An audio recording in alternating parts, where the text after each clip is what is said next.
I liked the point that you made at the beginning that the onus is kind of on the mentee to pursue the mentor. Because like Yeah. you said, I think a lot of us want some wonderful, magical person who can mentor us in our personal life and in our professional life and in our spiritual life to walk into our lives and say, here, let me pour wisdom into you. Um, Yes. so while that would be nice, I think it's a good point to say that, a lot of the responsibility sits with the mentee. But it is really nice when someone comes up to you and says, hey, um, I'd love to show you around here, or I'd love to talk with you about this. But how do you keep that? Basically, how would you encourage people to approach that person they want to invest in? Yeah. I would say, and you were a good model as well, is once you've studied someone, you can, and yourself, there are two people to study in the mentor-mentee situation. I'm speaking as a mentee, is in this time of my life, what do I need from a mentor? I've got to assess that. I need to know, because mentors are often overwhelmed by someone just saying, can you mentor me? And then the person thinks, and then what? In what, about what, how long? I want to know what you really want from me.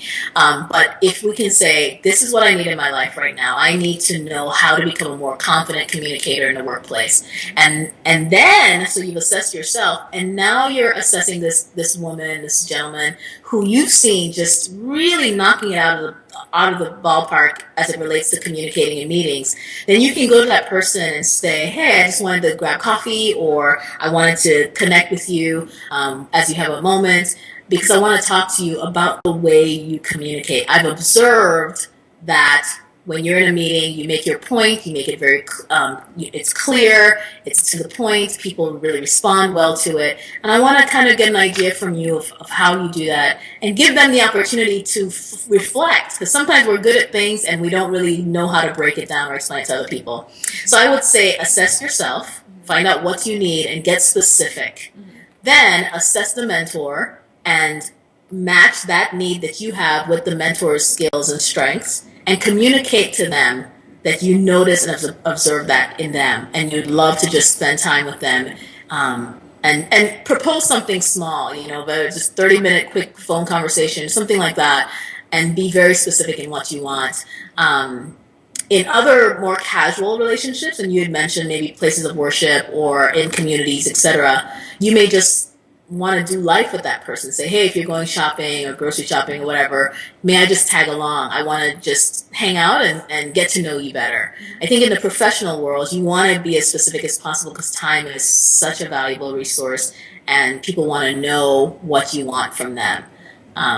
So yeah. Yeah, cool. I think that's a great reminder too, because we want that one end all be all mentor to come into our lives, but then also if we approach someone and ask them to be that end all be all end all, will you? Too much pressure. Yeah, really. Too much pressure. So give someone something concrete to respond to, and kind of start with a 30-minute coffee or a 45-minute phone date. Definitely. So.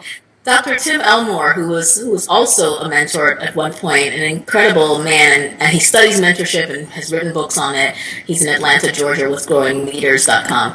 He has different mentors for different areas of his life. So he breaks his life down into the major quadrants, so financial, leadership, marriage, fatherhood, etc. And he picks someone in each of those categories, and he invites them out to breakfast or lunch or dinner. He meets with them, I don't know, once to three times a year, and he is well prepared in why he wants to meet with that person, and the questions that he has for them are very focused.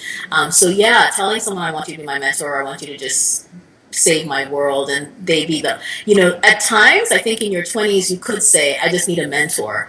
As you transcend beyond there should be more specificity in regards to the areas, and that'll be more fruitful if you divide it up into expertise areas.